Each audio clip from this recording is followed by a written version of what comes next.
Yesus menyudahi wejangannya pada perikop Injil Yohanes yang kita baca pada hari ini.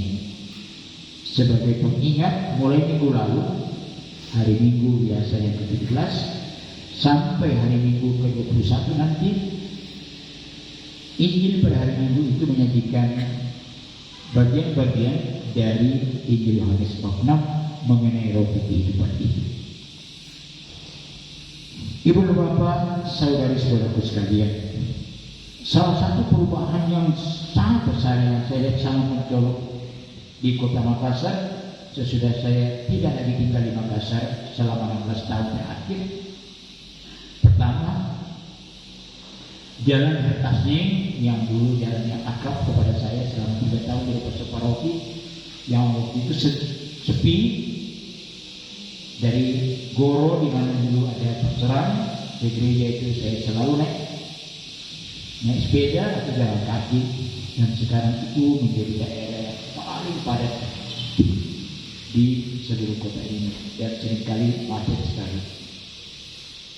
Dan yang kedua, daerah-daerah hunian yang sejak dulu dikenal sebagai daerah hunian di kota Makassar, seluruh daerah Rosari itu dari perumahan, jalan Lama Dikele, kemudian juga jalan di mana saya tinggal sekarang, Jalan Sutomo, itu sudah berubah menjadi daerah dari daerah hunian yang sepi yang tenang menjadi daerah yang bising setiap hari, karena menjadi daerah bisnis, khususnya daerah-daerah untuk kuliner.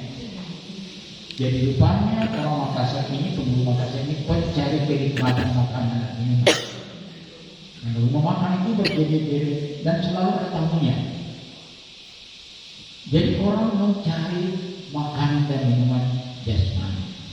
Dan rupanya seperti Yesus katakan, tidak pernah puas karena selalu bertambah saja itu rumah makan.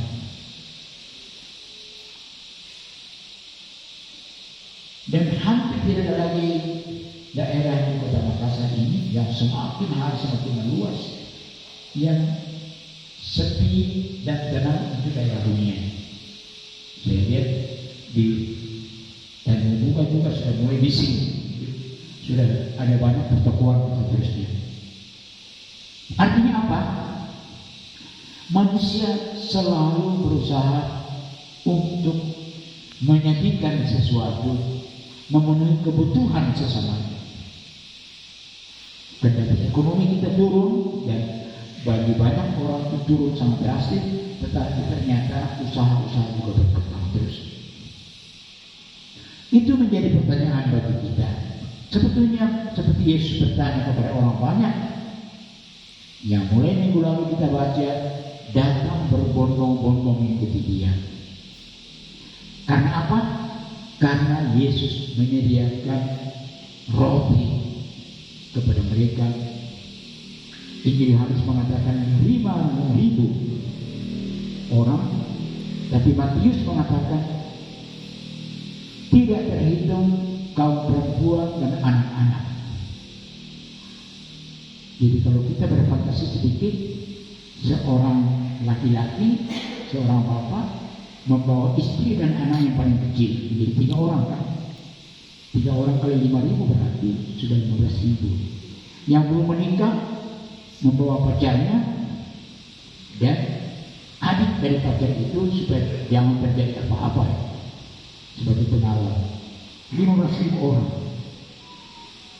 diberi makan dari 5 roti dan 2 ikan. Itu menurut laporan Yohanes dan Injil minggu yang lalu. 15.000 orang diberi makan hanya dengan modal sedikit dan sumbangan sangat sedikit oleh para rasul. Andreas menemukan seorang anak yang membawa bekal 5 roti dan 2 ikan, dan mereka membagi-bagi orang-orang itu duduk di rumput. Kemudian para rasul membagi-bagi roti yang sudah diberkati oleh Yesus.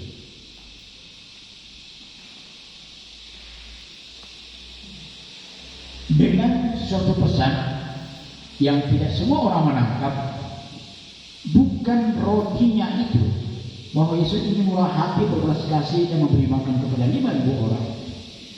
Bukan bahwa dia itu maha kuasa sehingga dari sedikit roti menjadi makanan yang berlimpah untuk 15.000 orang. Dan penginjil mencatat masih ada sisa 12 paku. Nah, seandainya saya itu memimpin pendalaman iman atau pendalaman kitab suci, saya akan bertanya kepada ibu-ibu, kenapa bisa masih bisa sisa 12 paku? Ya? Ya, waktu itu belum ada Columbus, kelompok bungkus. Belum ada kebiasaan waktu itu 2000 tahun yang lalu.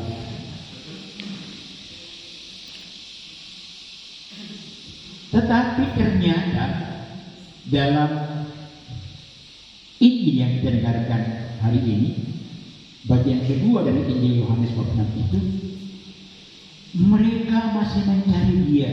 Sementara Yesus dan murid-muridnya itu sengaja menyingkir, tapi dengan naik perahu untuk berangkat. Bagi mereka yang sudah pernah bersiar ke tanah suci, tahu dari sebelah barat ke sebelah timur yang sudah sebetulnya merupakan daerah Yordania, itu melalui laut danau. Sementara mereka berjalan kaki mengitari pinggir sungai danau Galilea itu. Mereka heran ketika menemukan Yesus di sana. Dan Yesus bertanya, "Apa kamu mencari aku?" Mereka tidak bisa menjawab. Lalu Yesus menjawab sendiri, "Coba kamu mencari roti yang tidak akan binasa." Lalu orang Yahudi bertanya kepada Yesus, "Nenek moyang kami," yang kita dengar dari kitab Keluaran bacaan pertama tadi, "sudah makan roti itu dan mereka mati juga." Lalu Yesus mengatakan, "Carilah roti yang tidak akan membuat kamu mati, melainkan mengantarkan kamu ke hidup yang kekal." Peristiwa perbanyakan roti itu bukan pertama-tama suatu mujizat untuk menunjukkan kehebatan Yesus, tetapi Yesus sendiri mengatakan, "Kamu sudah melihat tanda-tanda, tapi kamu tidak menangkap sinyalnya. Sinyalnya tidak terdeteksi." Tanda apa?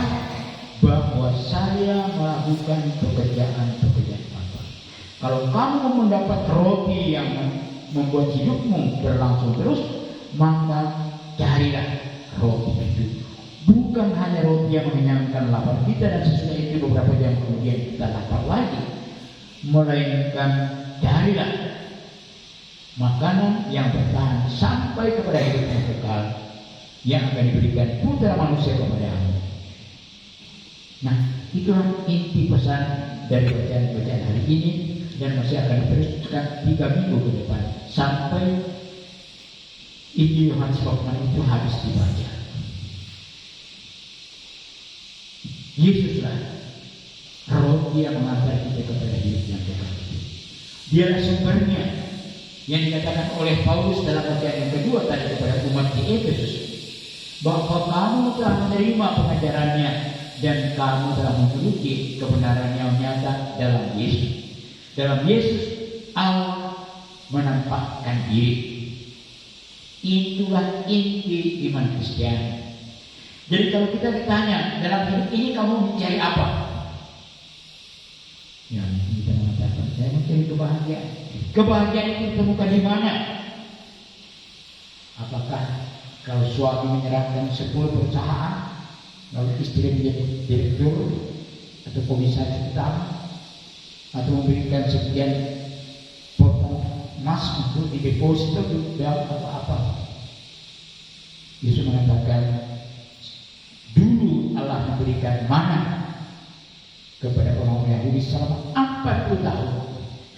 Bukan mana itu yang penting, tetapi itu menjadi tanda bahwa Allah tetap memelihara hidup mereka. Dan itulah juga pesan Yesus untuk kita. Sayalah roti itu, kata Yesus.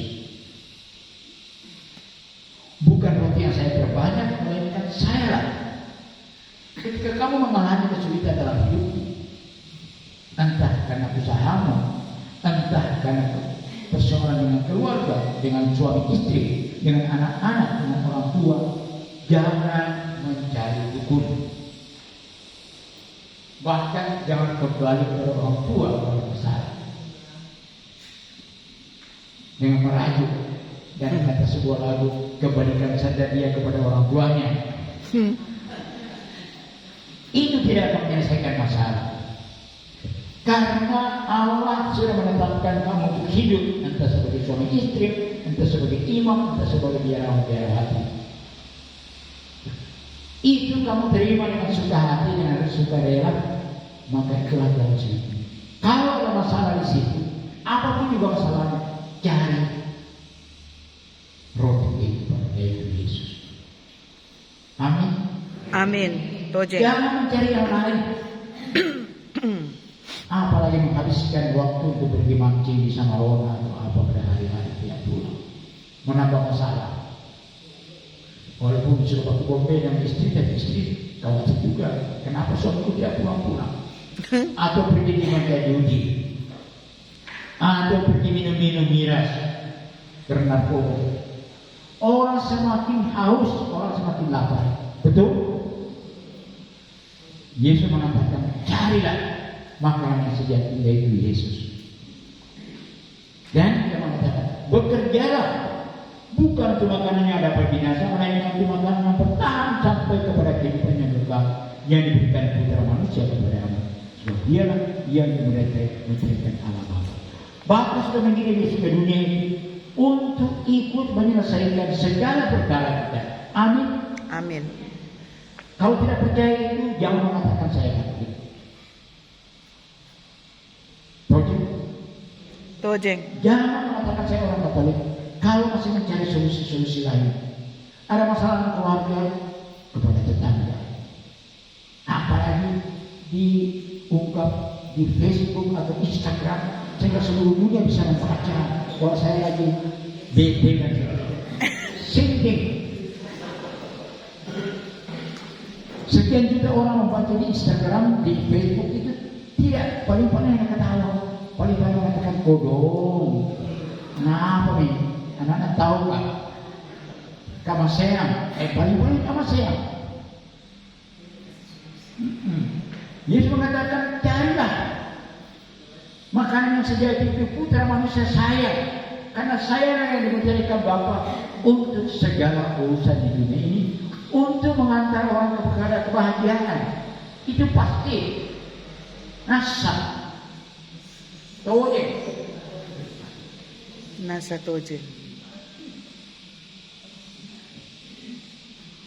Maka apa yang para ibu dan bapak saudara-saudara lakukan di sini adalah supaya upaya untuk semakin mengenal Dia yang adalah makanan dan minuman sejati untuk menempuh hidup kita ini menuju rumah Bapa. Dalam banyak suku, dalam banyak bahasa di dunia ini, hidup kita di dunia ini dikatakan hanya bersifat sementara. Di dunia ini kita hanya mampir minum, kata orang Jawa. Dunia ini, kata orang Toraja, hanya tempat bermalam semalam. Walaupun usia kita 100 tahun, apalah artinya itu untuk hidup yang abadi? Semalam saja kita bermalam. Di Malino. Maka, walaupun kita sementara berjalan dengan susah payah, seperti orang Israel 40 tahun lamanya, coba bayangkan 40 tahun lamanya berjalan di padang gurun, panas dari di siang hari, pada malam hari dinginnya luar biasa seperti tadi malam di Malino. Itu belum apa-apa dibandingkan yang di padang gurun. 40 tahun lamanya siang malam mereka dipelihara Tuhan dengan makanan yang kelihatan sederhana. Nah, itulah juga yang dikerjakan Yesus sekarang ini.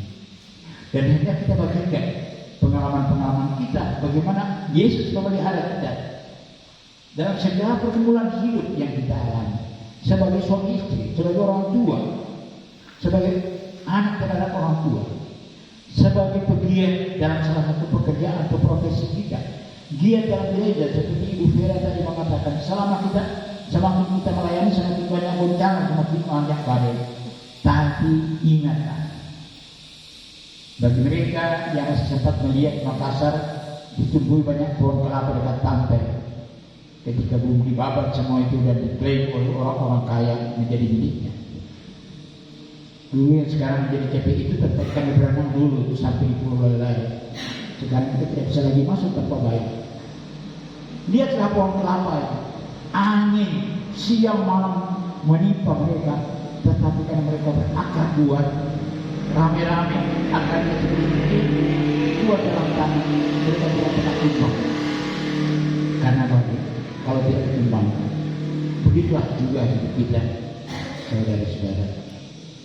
Mari kita semakin berakar hidup kita dalam Yesus, dalam firman-Nya.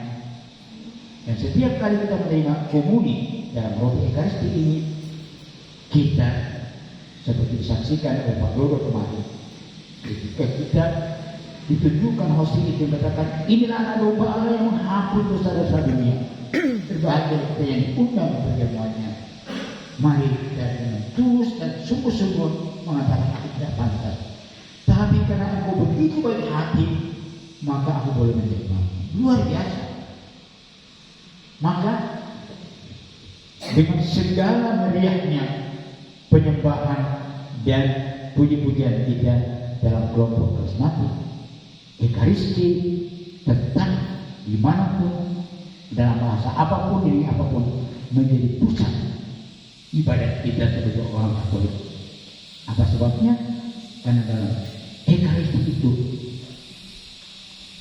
ketika kita sampai pada kata-kata konsekrasi, inilah tubuhku yang diserahkan bagimu. Luar biasa. Saya orang lemah ini, yang banyak dosa, banyak yang boleh menyambut tubuh Yesus untuk kehidupan saya yang kekal. Saya orang yang berdosa ini ternyata adalah salah seorang dari sekian miliar manusia yang pernah hidup di dunia ini, yang untuknya Yesus menumpahkan darahnya untuk saya disalib. Inilah darahku yang ditumpahkan bagimu untuk keselamatan semua orang. Lakukanlah ini sebagai kenangan akan aku. Dan Ekaristi secara istimewa, dan kemudian juga dalam pendalaman firman-Nya kita menghadirkan Kristus yang adalah makanan minuman kita untuk menjalani siaran kita di muka bumi ini. Maka seperti itu Vera dari pagi syarikat, mari kita syukuri itu dengan sungguh-sungguh. Tuhan begitu peduli akan saya, sehingga Dia mau memberikan tubuhnya untuk saya santap, menjadi bagian dari tubuh saya yang lemah dan rapuh dan sempit. Dia mau mencurahkan darahnya di kayu salib untuk membasahi dan membersihkan dosa-dosa saya, seberat apapun dosanya. Tetapi untuk itu saya juga diutus, pergilah, bisa sudah selesai, hiduplah dalam benar Tuhan. Sesudah kita keluar dari gereja, jangan terlalu lama tinggal di gereja lagi, belanja di kantin atau belanja di supermarket, pulanglah membawa damai Tuhan. Amin. Amin. Jadi begitu bermakna susunan misa kita yang sederhana. Nah, seperti disyaringkan oleh Pak Dodo kemarin, yaitu benar. Di sini Allah hadir melalui kebersamaan kita didengarkan dan kita dalami bersama-sama. Di sini Allah hadir yang dengan pencurahan Roh Kudus melalui doa iman, Dia hadir sebagai makanan minuman kita dalam roti agung. Dan mungkin kita tidak merasakannya, tetapi pastilah ada dampaknya untuk kehidupan kita pribadi, untuk keluarga kita, untuk usaha kita, dan khususnya persekutuan kita sebagai anak-anak Tuhan yang memberikan waktu, memberikan diri dalam pelayanan kita kepada sesama dan kelompok karismatik, khususnya barang pelayanan keuskupan ini. Nah, semoga demikian kita ikut bekerja. Ketika tadi, bekerjalah bukan untuk makanan yang dapat binasa, melainkan untuk makanan yang bertahan sampai kepada hidup yang bertahan. yang akan diberikan putra manusia kepadamu, sebab dialah, sebab Yesuslah putra manusia itu yang diberikan oleh Allah Bapa. Kita sudah begitu akrab dengan Yesus. Semoga dalam jalan apapun juga, susah atau senang, gagal atau berhasil, kecewa atau bergembira, kita dapat